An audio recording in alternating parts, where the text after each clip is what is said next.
One question kept coming back to me again and again.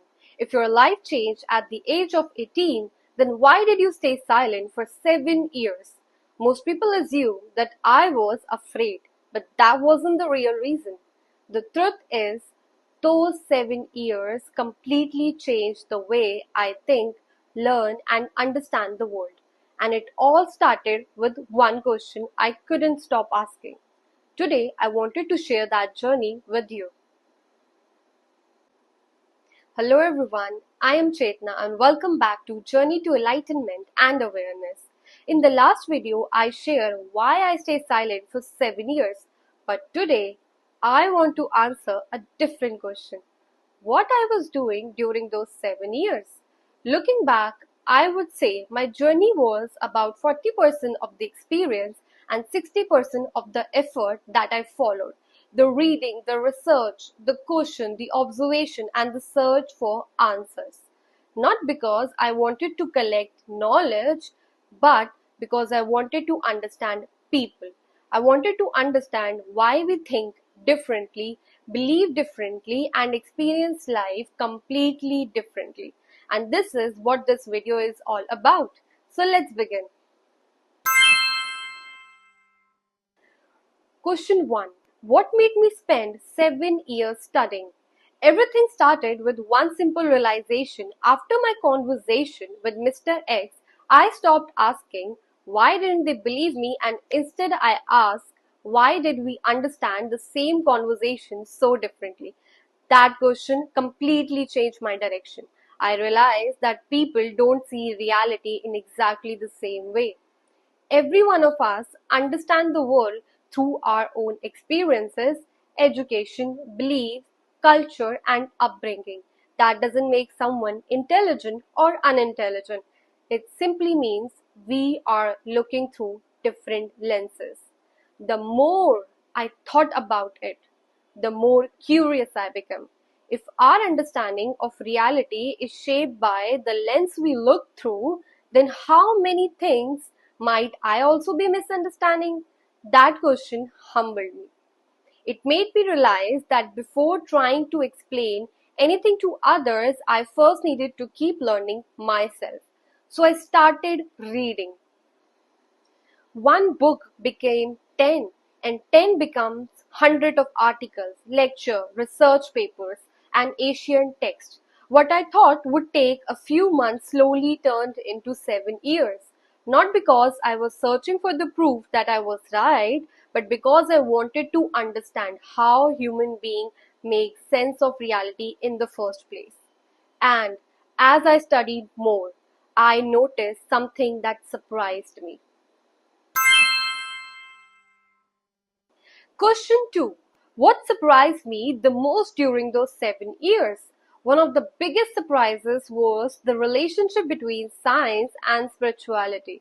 Growing up, I often saw them presented as opposites, almost as if choosing one meant rejecting the other. But the more I studied, the less that idea made sense to me. I found that they often begin from different starting point, ask different questions, and use different language. Yet, many times they are trying to understand the same human experience. Take stress as an example. Science explains how stress affects the brain, the nervous system, our hormones, and our behavior. Spiritual tradition describe how an uncontrolled mind, constant desire, and a lack of inner balance creates suffering. The words are different, the methods are different, but both are trying to answer an important question. Why do human beings suffer? And how can they live better? That completely changed the way I looked at both fields. I stopped asking which one is right and I started asking what can I learn from each of them. That shift became one of the most important turning point of my journey because I realized that wisdom doesn't belong to one subject. Sometimes the clearest understanding comes when different fields can help us see the same problem from different angles. But that also raised another question. If so much wisdom already exists, then why do so many people reject spiritual ideas in the first place? This is what we will explore in the Question 3. Why do people reject spiritual ideas? As I continued learning, I noticed something about human nature. Most people don't reject an idea because they are bad people, and they don't reject it because they don't want to learn. Very often they reject it because it feels unfamiliar. Our minds naturally trust what we already know. And when we hear something completely different, our first reaction is usually doubt. I realized that this doesn't happen only with spiritual ideas, it happens with new ideas in every part of life. And once I understood that, I stopped taking disagreements personally. Instead of asking, why don't they believe me? I started asking, how can I explain this in a way that they can understand? That realization completely changed the way I approached my own learning and later the way I communicate. Question 4. How did science and spirituality become my communication tools? When I began this journey, I wasn't planning to study science or psychology. I was simply searching for answers. But as my research grew, I noticed something important. Different people trust different sources of knowledge. Some people trust scientific research, some trust psychology, some trust philosophy, some trust ancient scriptures, and some trust personal experiences. None of these groups are asking bad questions, they are simply looking for answers through different paths. That made me realize something. If I wanted to communicate with all of them, I couldn't limit myself to learning from just one field. So I kept studying. Psychology helped me understood how people think, learn and make decisions. Science helped me understood the human body, the brain and behavior. And Asian scriptures, spiritual teachings helped me explore questions about consciousness, self-awareness, purpose, divine being, divinity and inner transformation. The more I learned, the more I noticed a pattern. These fields often look different on the surface, but many of them were trying to solve the same human problems. The stress, the fear, the distraction, the lack of purpose, emotional suffering. The methods were different, the language was different, but the goal was often the same: to help human beings live better lives. That was the moment everything connected for me. I stopped asking which field is correct and I started asking how can each field help us understand the same human being more completely? That question became the foundation of everything I write, teach, and share today. But this journey also led me to one final realization: if valuable knowledge exists in so many different places, then maybe the real problem isn't the lack of knowledge. Maybe it is the way we learn it. How can each field help us understand the same human being more completely? That question became the foundation of everything I write, teach, and share today. But this journey also led me to one final realization: if valuable knowledge exists in so many different places, then maybe the real problem isn't the lack of knowledge. Maybe it is the way we learn it. Question 5. Why do I believe education needs an upgrade?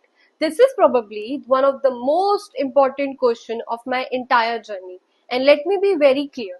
This is not about blaming teachers, this is not about blaming schools, and this is not about blaming governments. Every generation worked with the information available to it. But during these 7 years, I kept asking myself one question: if human beings have been asking questions about consciousness, suffering, purpose, discipline, morality, focus, and self mastery for thousands of years, then why do so many people believe these conversations only started recently? Most of us naturally believe what we have heard again and again since our childhood. And if certain knowledge traditions are not included in mainstream education, many people automatically assume they must be unimportant, imaginary, or irrelevant. I don't agree with that conclusion because a book doesn't become meaningless simply because it was not taught in a classroom. A temple doesn't become meaningless simply because it was not mentioned in a textbook. And a wisdom tradition does not become meaningless simply because modern society stopped talking about it. This is where my mission was born. Not to destroy education, not to replace education, but to expand education. To reconnect knowledge that become separated. To encourage people to explore more than one perspective. And to help people see a bigger picture. Because I genuinely believe that many of the humanity's answers are scattered across different system of knowledge, and we benefit the most when we are willing to learn from all of them together. And this is exactly why my blog and this channel is very different. Question 6. Why are my blogs different? If you have ever visited my website, Journey to Enlightenment and Awareness, you may have noticed something. I rarely look at the problem from only one angle.